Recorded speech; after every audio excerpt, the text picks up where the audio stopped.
Vamos a continuar con Adrián von Speyer en la página 147. Recuerden que estábamos hablando del nacimiento de Dios, ¿no? Estamos hablando del capítulo 1, versículo 13, los que no nacieron de la sangre, ni de la voluntad de la carne, ni de la voluntad del hombre, sino de Dios. Entonces, ya habíamos nosotros comentado bastante al respecto, solo decir que, recordar que al que ha nacido de Dios, y lo dice Adrián en los 3 últimos renglones del primer párrafo, el equilibrio entre Dios y el mundo le ha sido quitado para siempre. ¿No? Ya vimos, el que ha nacido de Dios ya no está finalmente en la tierra, pero tampoco está por completo en el cielo.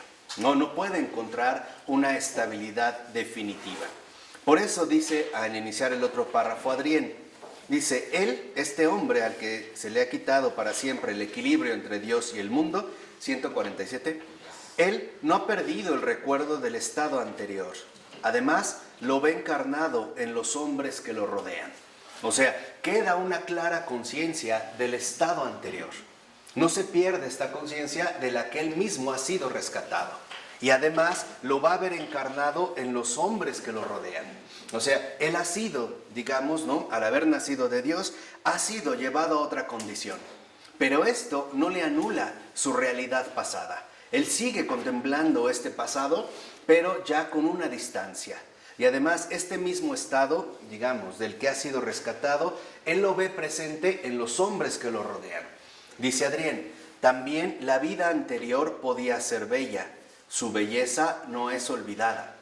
¿Qué quiere decir? Que también en la vida anterior de la que ha sido rescatado, también se presentaba un cierto rasgo de belleza, ¿no? Parecía, de todas maneras, una vida en ciertos aspectos bella. Y esta misma belleza no es olvidada. Pero, dice Adrián, era una belleza que ahora yace lejana, porque no es más compatible con la belleza desmesurada de la vida nueva. Entonces, por así decirlo, el que ha nacido de Dios ahora posee una vida nueva. Y esta vida nueva lo coloca a una distancia de su vida pasada. Acuérdense que estamos hablando finalmente del converso, ¿no? Esta vida nueva lo coloca a una distancia de su vida pasada. Y esta vida pasada ahora va a ser sobre todo contemplada bajo una perspectiva del todo diferente. Esta vida nueva lo conduce finalmente a una distancia ya insuperable. Por así decirlo, ya no se reconoce en lo anterior. Su vida pasada, simple y sencillamente, es una especie de molde que se ha roto para siempre. Y ya no encuentra como un acomodo fácil y sencillo en la vida actual. Dice, el recién nacido vive entre el cielo y la tierra y no puede asentarse definitivamente en ninguno de los dos. Entonces, esta vida nueva, en efecto, se da ante todo entre el cielo y la tierra. Y no puede asentarse de manera definitiva en ninguno de los dos. Porque el que ha nacido de Dios ha sido arrancado, ¿no?, del molde que en efecto había adoptado en la tierra. Pero al ser roto todavía no está en el cielo. De hecho, esta es la experiencia, una de las experiencias fundamentales de Adrián. Cuando ella, siendo protestante casada, aún no se destapaban después de su conversión y su bautismo y su dirección con Hans Urs von Balthasar, toda esta lluvia de gracias extraordinarias que recibió. Ella cuenta en una de sus memorias que al ir una vez caminando por una de las calles de Suiza, y hay testigos que vieron una luz, pero no vieron ni oyeron lo que aconteció, se le apareció un ángel. Y el ángel la miró, dice que una de las personas que estaban, al ver este como resplandor, salió corriendo, se atemorizó y se fue. La vio, la señaló y lo único que le dijo es, tú vivirás entre el cielo y la tierra. Es lo único que le dijo y desapareció. Y pasaron muchos años para que Adrián entendiera el aviso que se le había dado. O sea, esta vida nueva que se vive entre el cielo y la tierra está como suspendida. No puede todavía como asentarse de manera definitiva, ni aquí ni allá. Esto significa que la vida nueva, de cierta manera, es una especie de suspenso. En los dos sentidos, al menos del término en castellano. Como estar suspendido, como estar flotando, ¿no? Donde no me puedo ni elevar por completo al cielo, pero tampoco ya tengo los pies firmemente asentados en la tierra, como una piñata que está suspendida, ¿no? Ni en el cielo ni en la tierra, pero también en el suspenso que conlleva de alguna manera una cierta intriga, una cierta inquietud. Una cierta inquietud de que el recorrido que ahora se lleva a cabo, tal parece que no encuentra un punto fijo a partir del cual asentarse. Se empieza finalmente a vivir este suspenso. Dice Adrien, no sobre la tierra, porque él fue trasplantado en el cielo. Que es lo que les decía, ¿no? El converso es como arrancado de la tierra y se rompe el molde en el cual su vida se había venido desarrollando. Ya no puede, ya no encaja en estos moldes anteriores. Por ejemplo, alguien que a lo mejor vivía una vida desordenada, vamos a suponer en la prostitución, ¿no? O que acudía a la prostitución, simple y sencillamente ya no puede regresar, ya no está ahí. Es como si lo hubieran echado fuera, o ponerse una prenda, una camisa que ya no te queda, ¿no? Ya es como incómodo. Dice, pero tampoco en el cielo, porque ahora este no es para él un lugar de residencia. ¿Qué quiere decir? Otra vez, que ha quedado como suspendido. No está ni plenamente en la tierra, pero tampoco ha ingresado de manera definitiva en el cielo. Dice, porque ha de vivir en el estado de haber sido arrojado fuera del Dios incomprensible. Entonces, este suspenso nos lleva a darnos cuenta que esta vida nueva es algo incomprensible. Y precisamente este carácter incomprensible de la vida nueva no es más que la vida de fe. O sea, la vida de fe en tanto creyente. Ha quedado como suspendido justo entre el cielo y la tierra. Sabe que su corazón y todo su ser ahora ha sido elevado al cielo, pero sigue permaneciendo en la tierra. Y esto lo lleva también a padecer bastante. Por ejemplo, lo que podríamos llamar los padecimientos de la inadecuación. El sentir de manera quizá más viva su carácter de peregrino, o aún más su carácter de extranjero. Y no se trata de la experiencia que relatara de forma narrativa Albert Camus en El extranjero. En este sentido de no encajar aún en el mundo. Se trata realmente de un desgarro interior. Una experiencia verdaderamente dolorosa, verdaderamente purificadora, de no encontrar un punto fijo de referencia. Porque estando en la tierra no encaja ya con los moldes habituales de lo terrenal. Pero tampoco ya tiene una integración total a la vida celestial. Ha quedado en este sentido, como les decía, suspendido. Dice a continuación, en el hecho de no ser más de este mundo, él reconoce la fuerza del nuevo nacimiento. Entonces, esta vida de fe, de creyente, tiene dos rasgos. Uno, no ser ya de este mundo.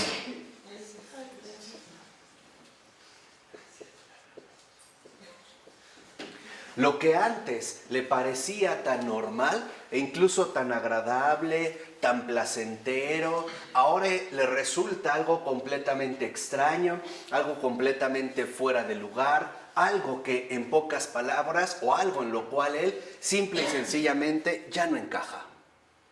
Ya no hay una vuelta atrás, ya no hay marcha atrás. Hay algo aquí que en efecto, ¿no?, da la conciencia clara de no ser ya de este mundo. Y de aquí es donde brota su fuerza. Porque en efecto, esta fuerza proviene de que ha abandonado la tierra. Su carácter mundano, por así decirlo, se ha visto finalmente eliminado. Y ahora su fuerza viviente o la fuerza de vida que lo conduce tiene su sitio en otra parte. En este caso, vamos a decirlo así, en el cielo. Dice Adrien, a él, a esta persona tan mundano, tan arraigado en este mundo terreno, ese nacimiento quiso desarraigarlo para siempre. Entonces, vemos que el segundo aspecto del auténtico creyente es el desarraigo. Ha quedado desarraigado. O sea, en pocas palabras, se le han quitado las raíces en las cuales él fundaba su existir.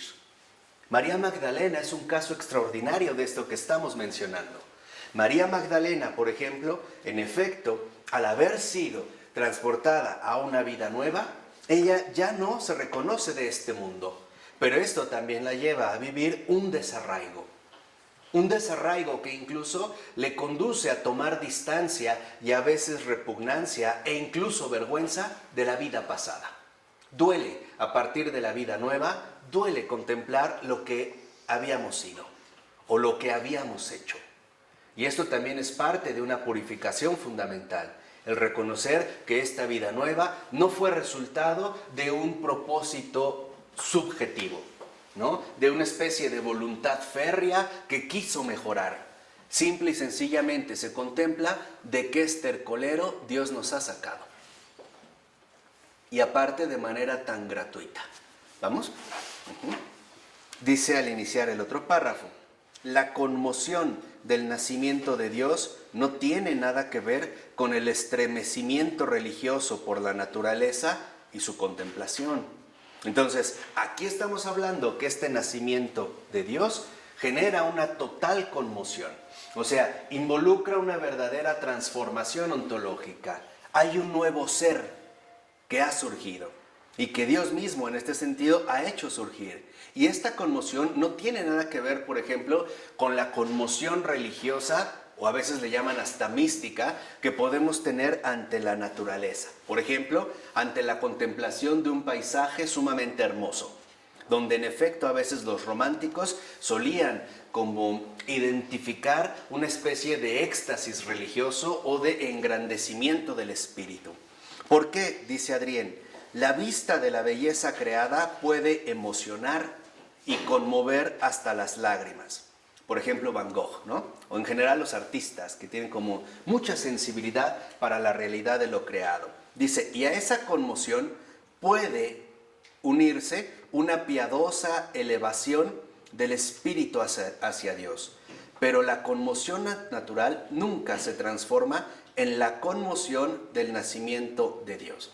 Entonces, cuando nosotros, por ejemplo, contemplamos la naturaleza, es probable que nuestro espíritu se eleve. Esto pasa cuando a lo mejor vemos incluso fotografías, ¿no?, en internet o imágenes que conducen a elevar el espíritu. Entonces nos sentimos de alguna manera como fervorosos, ¿no?, como ensanchados del espíritu. Pero a diferencia de esta elevación, lo que en realidad trae el nacimiento de Dios es una conmoción. O sea, es una verdadera crisis existencial. Y esto es algo fundamental que no podemos olvidar. Entre el cielo y la tierra también genera crisis. Y es una crisis existencial. Lo que hemos visto, la división. El se ha venido a traer la división. ¿Sí? O sea, esta crisis, ¿no?, se vive en carne propia como una especie de exilio. Hay una especie como de desgarro fundamental donde el alma humana ya no puede reposar de manera tranquila. Va a estar, como yo les decía, en un continuo estado de suspenso, lo cual también en este caso generará incertidumbre. Por ello, lo vemos en la 148, en los dos últimos renglones dice Adrien, en realidad, su vida entera recibe de aquí en adelante el carácter de un como si. O sea, ya no se encuentra una definición absoluta. Solo hay parecidos.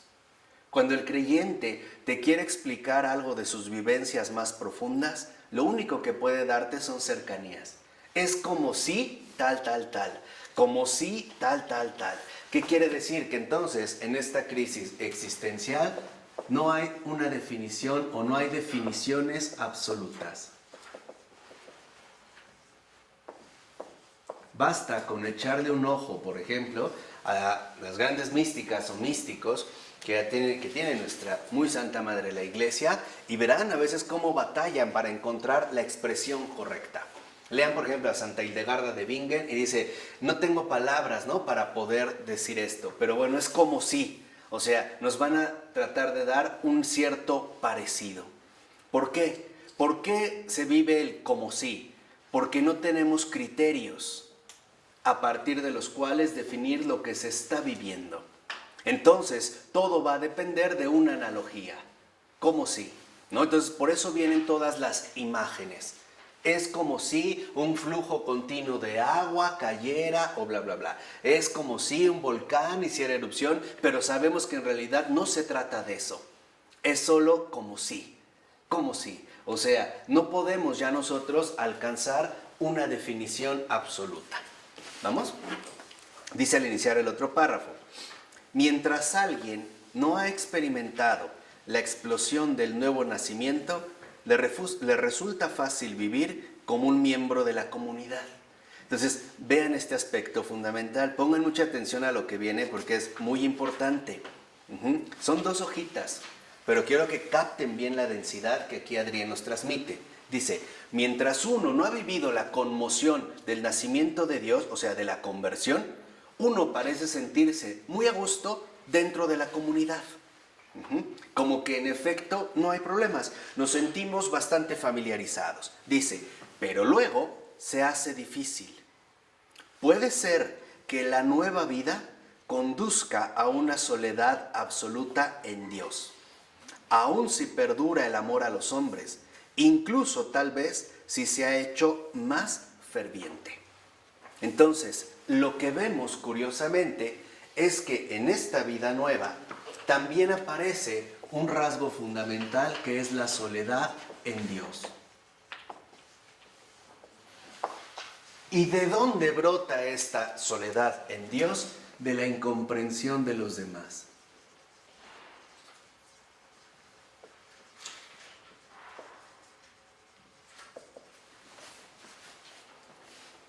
Ni siquiera los demás le entienden. Ni siquiera los demás le pueden seguir. Por el contrario, aunque él se haya hecho más ferviente, lo tacharán de un loco fanático que exagera demasiado las cosas. Él mismo, aún dentro de su propia comunidad, empezará a resultar bastante extravagante, bastante exigente, bastante inaceptable, exagerado, loco. En pocas palabras, inaceptable. Y esto también lo va a llevar a experimentar esta soledad en Dios. ¿Por qué? ¿Por qué soledad en Dios? Porque acuérdense también que Jesús en la tierra vivió esta soledad, la incomprensión de los demás, incluidos sus propios apóstoles e incluidos sus propios discípulos. ¿Por qué? Porque acuérdense, Dios es absolutamente incomprensible para el mundo. Entonces, cuando aparece Dios en el mundo, entonces también este nacimiento que viene de Dios va a ser completamente incomprensible que para el mundo. Parecerá entonces, en este sentido, de alguna manera, algo sospechoso. Y esto, en general, es como una de las experiencias más comunes que han atravesado todos los santos. Los primeros en recelar de los santos son los propios católicos. Son los primeros en levantar sospechas sobre los santos. Son los primeros en decir que están locos, que eso no es posible, que tienen esquizofrenia, alucinaciones. Piensen o lean el diario de Santa Faustina y van a ver ella cómo lo relata de manera muy, muy clara. Dice a continuación, pero Dios puede utilizar al fin y al cabo solo solitarios. Y este es un aspecto central que debemos meditar. ¿Por qué Dios solo puede utilizar solitarios? ¿Qué significa esto de solitarios? No aislados, entiéndase bien. La soledad en Dios es un estado espiritual de completa dedicación a Dios. ¿Vamos bien? Esto de verdad me interesa muchísimo que quede pero claro, más claro que el agua. ¿Qué significa que Dios solo puede utilizar a los solitarios? Los solitarios son aquellos que han entregado todo su corazón, todo su ser a Dios mismo. Y ahí es cuando el Señor realmente los puede utilizar. ¿Por qué? Porque están plenamente abiertos a su presencia y a su acción. De tal manera que entonces no confundamos solitario con aislado. Ser solitario no significa no tener contacto con los demás. Ser solitario significa que para mí lo único que me llena es la presencia de Dios. Cuando esto se da, no importa si uno vive en un matrimonio o uno vive dentro de una comunidad, porque hay muchos que bajo el pretexto de la soledad en Dios, en realidad lo que disfrazan es su repudio por los demás. Entonces tratan de ponerse un manto de piedad donde en realidad lo que esconden es un desprecio por el prójimo. Entonces no, los solitarios son aquellos que saben que solo Dios es lo importante. Esos son los solitarios. Cuando Jesús le dice al fariseo, ¿no?, al maestro de la ley, que le preguntó para probarlo, maestro, ¿cuál es el mayor mandamiento de la ley? Jesús le responde, el mayor mandamiento, el mayor de los mandamientos es este: amarás a tu Señor Dios, al Señor Dios, a tu Señor Dios, con toda, fíjate, con todo tu corazón, con toda tu alma, con todo tu mente, con toda tu mente. Y dice, este es el mayor mandamiento. Si nosotros meditamos un poquito en ello, veremos que el que ama a Dios con todo su corazón, con todo su ser, ¿no?, con toda su alma, con toda su mente, es un solitario, porque sabe que todo su amor es solo para Dios, solo para. Ese es el sentido fundamental de los solitarios. Yo sé que si me caso es solo para Dios. ¿Me explico? Si tengo hijos es solo para Dios. Si me consagro es solo para Dios. Si duermo, solo para Dios. Si me desvelo, solo para Dios. Si como, solo para Dios. Si no como, solo para Dios. Y cuando el Señor dice, y el segundo es semejante a este, amarás a tu prójimo como a ti mismo, ahí finalmente nos está poniendo en claro que esta soledad en Dios no es más que el preámbulo fundamental de la comunión. ¿Qué quiere decir? Que solo el que cumple el primer mandamiento es capaz de cumplir en verdad el segundo. Porque después Jesús dice, en estos dos mandamientos se fundan toda la ley y los profetas. Ahora, si uno escucha más, veremos que entonces toda la ley tenía un propósito: enseñarnos a cumplir el primer mandamiento.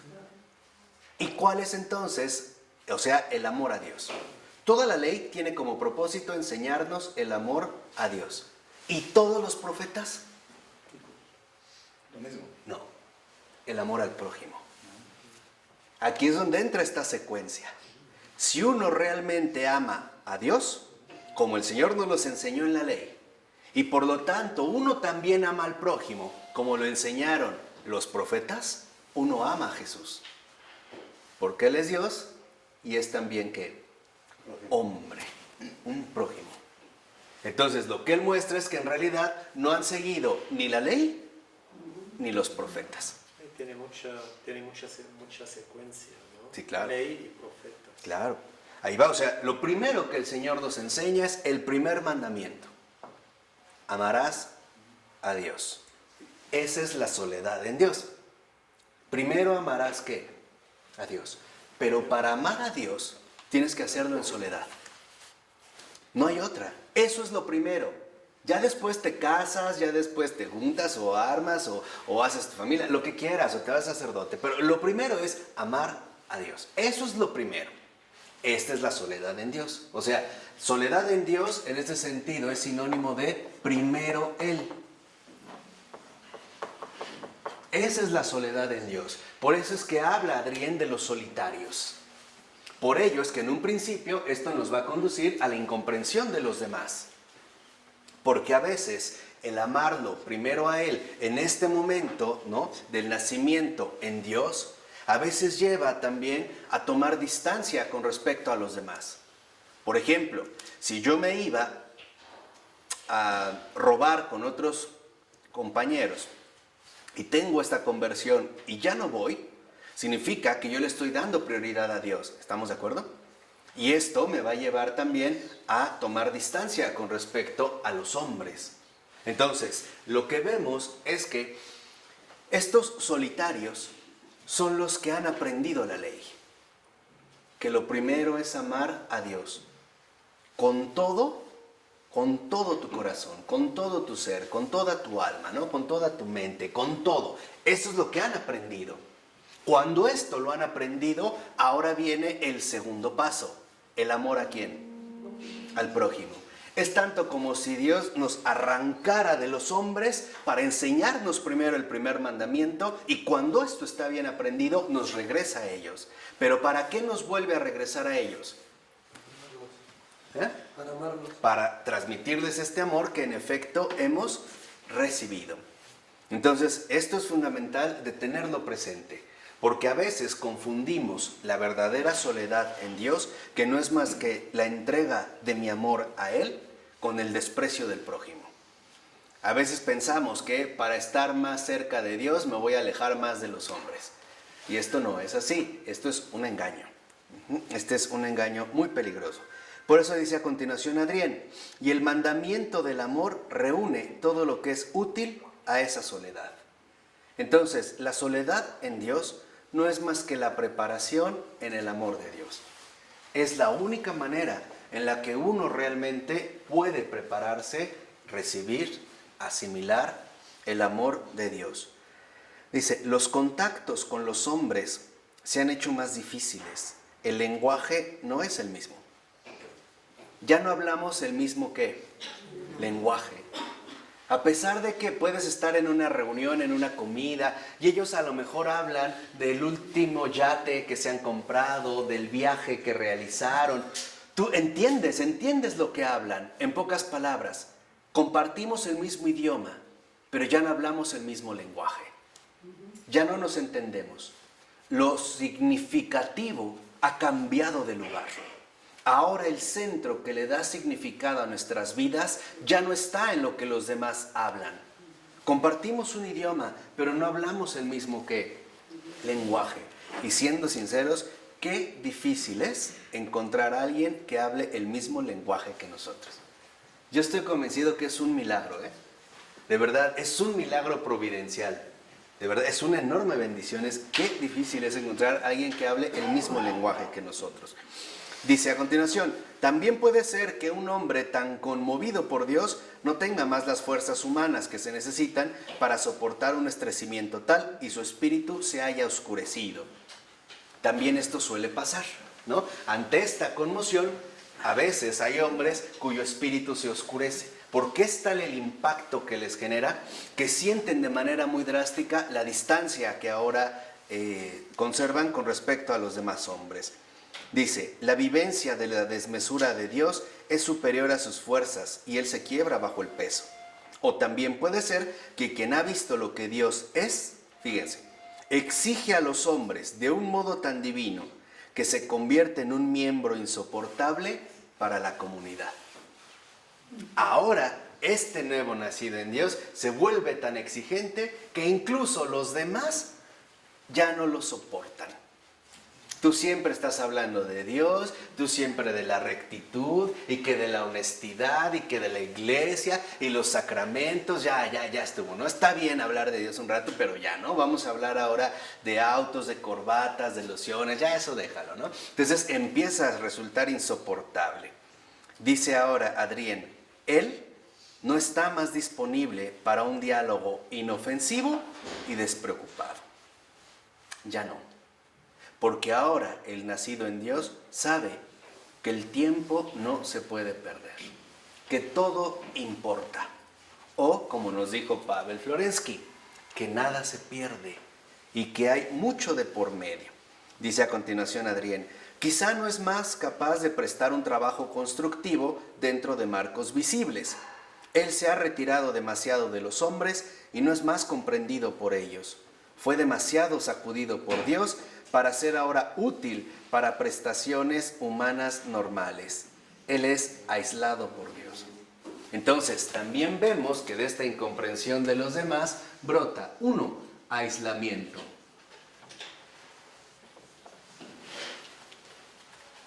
Y 2, anormalidad.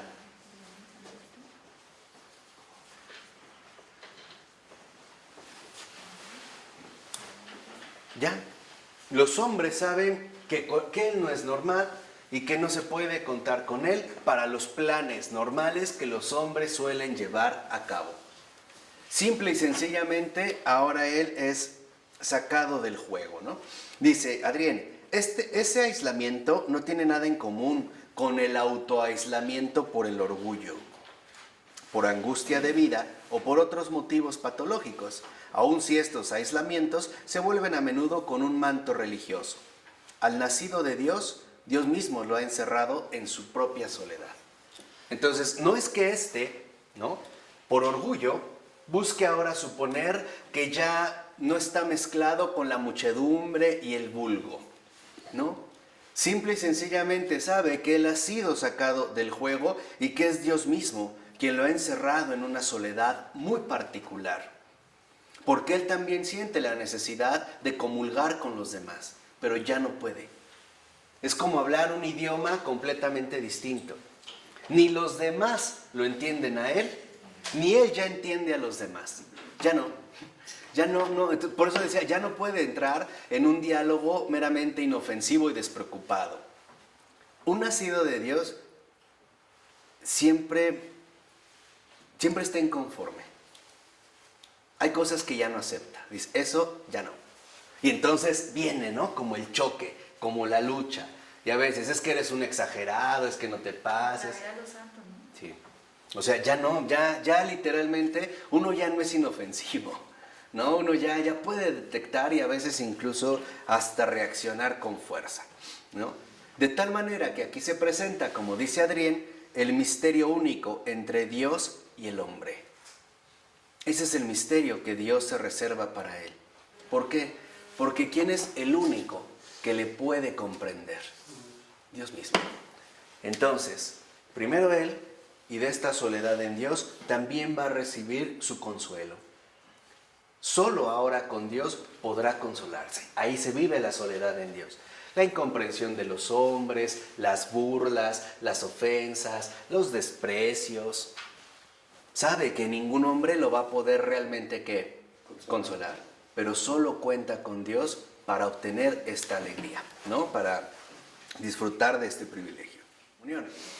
Que es cuando se han dado, por ejemplo, las grandes parejas de santidad. Ejemplo, San Francisco y Santa Clara de Asís. Ahí entran en comunión, ¿no? Hans Urs von Balthasar y Adrien von Speyer. San Francisco de Sales, Santa Juana de Chantal. Entran en comunión. O sea, ahí, pero cuando este tipo de situaciones se dan, es por una simple razón.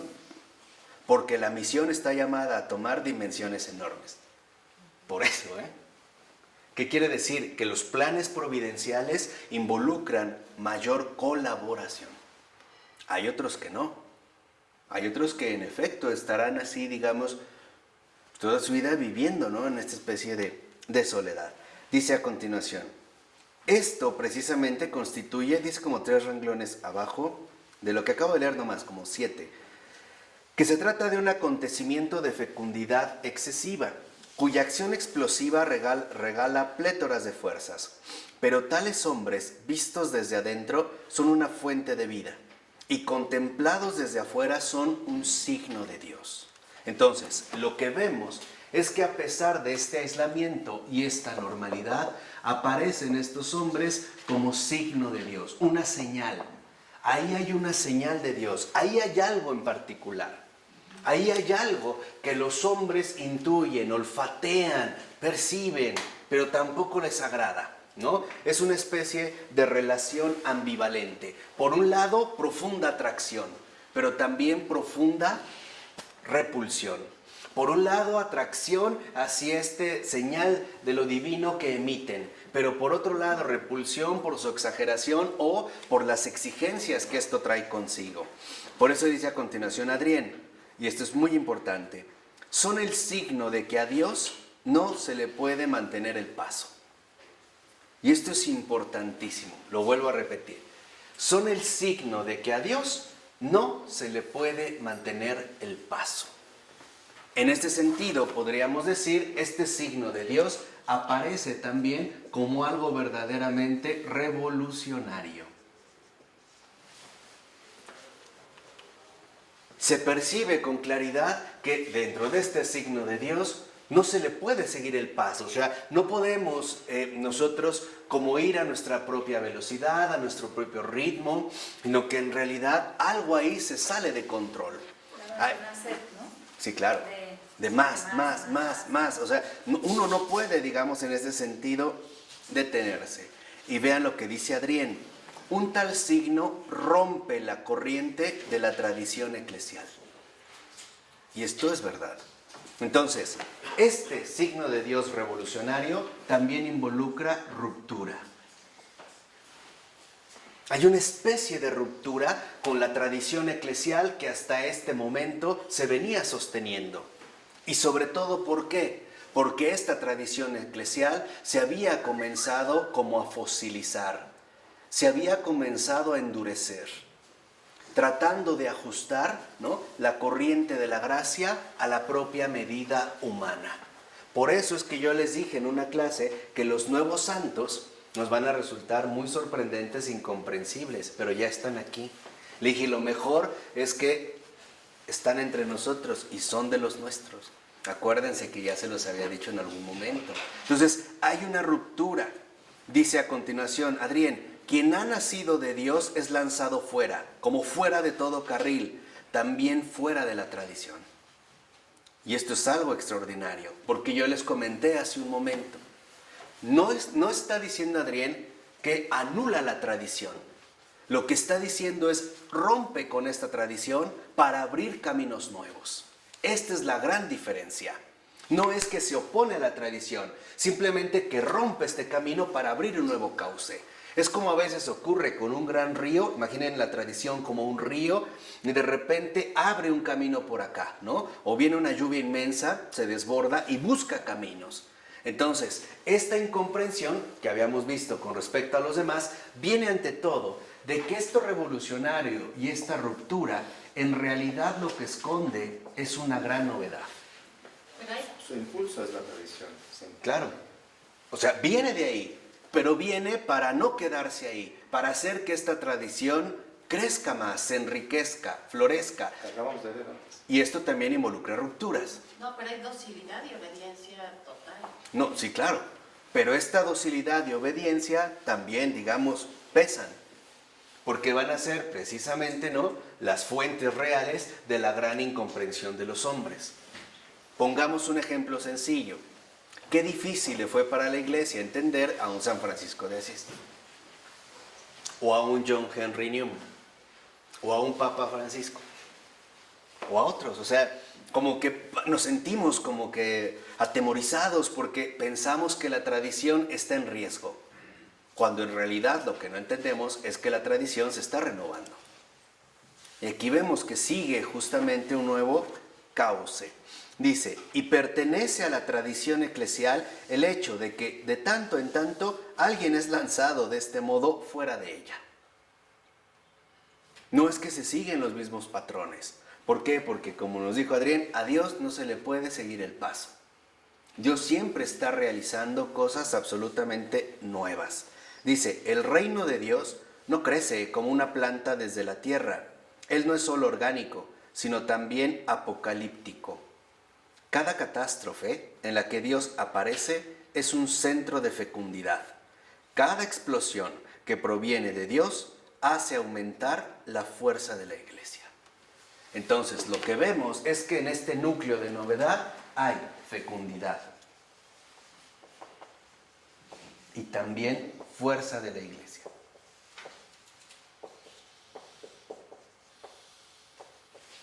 De no haber sido por estos nacidos de Dios que fueron expulsados radicalmente de la tradición, la iglesia no se hubiera enriquecido de una manera tan extraordinaria. Incluso podríamos decir en este sentido tan extravagante. Y a la iglesia misma le costará trabajo ir asimilando estos regalos divinos. Llevarán tiempo. Por eso a veces lo que vemos es que la canonización de un santo lleva mucho tiempo. Imagínense un San Juan de Dios, por ejemplo, ¿no? Juan el Loco, le decían. Que una vez escuchando a San Juan de Ávila, el maestro de Ávila, cae tan conmovido con sus palabras que ¡pum!, es alcanzado, ¿no? Comienza su vida nueva. Ahora San Juan de Dios va a vivir entre el cielo y la ¿qué? La tierra. Y de repente lo ven que pasa por las plazas cargando heridos, enfermos, caminando, ¿no? Diciendo esto y pidiendo acá. Y en efecto, para toda la gente, San Juan de Dios no era más, o Juan Ciudad, como le llamaban, no era más que un loco. Pero gracias a San Juan de Dios es que se fundaron los hospitales, en la forma más reciente como nosotros los conocemos. O un San Camilo de Lelis. Del San Camilo de Lelis prácticamente viene la fundación de la Cruz Roja. Y él era un soldado. Y utiliza esta cruz como este signo humanitario de ayuda en cualquier parte del mundo. Entonces, lo que vemos es que en esta ruptura, es lo que yo les decía, a veces corremos el riesgo, también como decía San Bernardo, de caer en una especie de fanatismo supersticioso que busca detenerse o conservar únicamente lo que ya hemos vivido. Pero esto significa no tomar en cuenta todo aquello que Dios también quiere llevar a cabo. Y para eso se requiere tiempo. Habrá tiempo para darnos cuenta de dónde viene. O sea, lo que debemos hacer es no precipitar los juicios y no suponer que estos modelos atentan contra la tradición. Más bien lo que hacen precisamente es enriquecer esta tradición. Piensen, por ejemplo, el cambio fundamental que se dio a partir de San Juan 23. Al menos hasta San Juan 23 la iglesia estaba cerrada. Si uno llegaba a ver al Papa, lo vería una vez al año. Nada más. Con San Juan 23, ¿no? San Juan 23 lo primero que dijo es: hay que abrir la iglesia. Y muchos se opusieron. ¿Por qué? Porque ya estaban cómodamente establecidos, ¿no? En su gueto, ¿no? En su gueto vaticano, por así decirlo. Ahora, no solo se ha abierto la iglesia, se ha abierto más todavía con el Papa Francisco. Y obviamente hay más reclamos, porque esto empieza a generar mucha incomodidad. Por eso, dice Adrien, más o menos 3 renglones abajo de lo que leímos, que en la apertura se manifiesta Dios, y de esa revelación viven hombres y generaciones. Entonces, lo que vemos es que esta fecundidad y esta fuerza de la iglesia precisamente provienen de la apertura. Esta apertura significa que a veces debemos entender cómo estos centros vivos de fecundidad enriquecen a la iglesia, fecundando la tradición de una manera hasta entonces insospechada. Por ello, vemos en la 150. Dice Adrien: primero, ante esta apertura, la iglesia vive una tal catástrofe como si fuese una desgracia.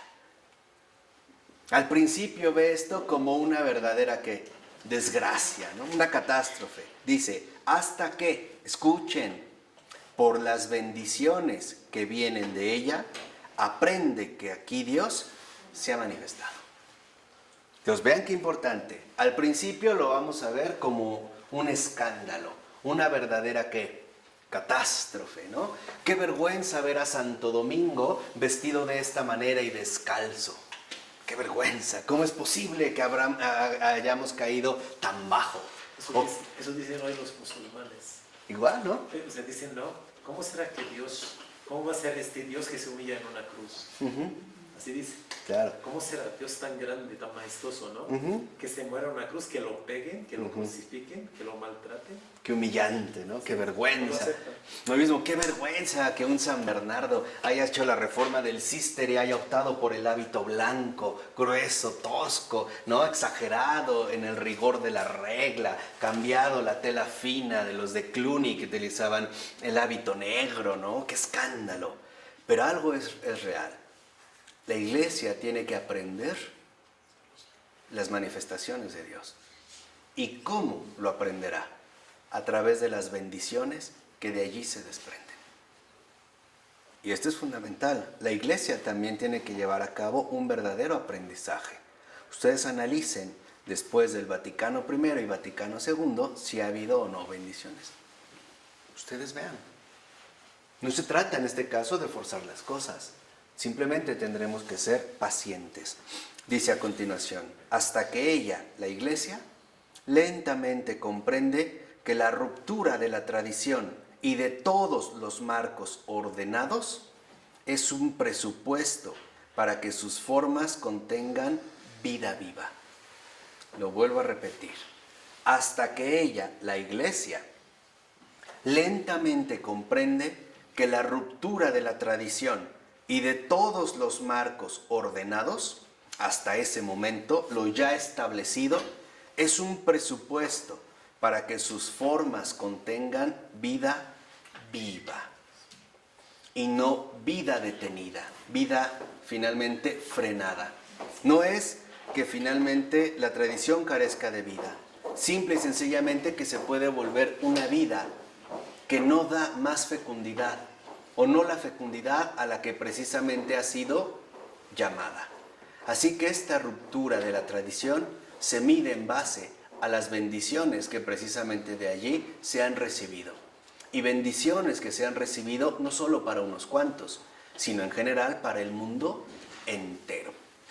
Entonces, es fundamental en ese sentido darnos cuenta cómo esta apertura involucra que todos estamos llamados a vivir este aprendizaje continuo de Dios. Porque lo que viene de Dios, lo que realmente viene de Dios, no es fácil de comprender. Se lleva tiempo, mucho tiempo. Pero hay algo que acompaña la manifestación de Dios. Todas las bendiciones que se van realizando, de una o de otra manera, hasta que la misma iglesia, con esta humildad que también le caracteriza, es capaz de decir, me equivoqué, aquí está la verdad. Bendito sea Dios. ¿Okay? En nombre del Padre, del Hijo y del Espíritu Santo. Amén.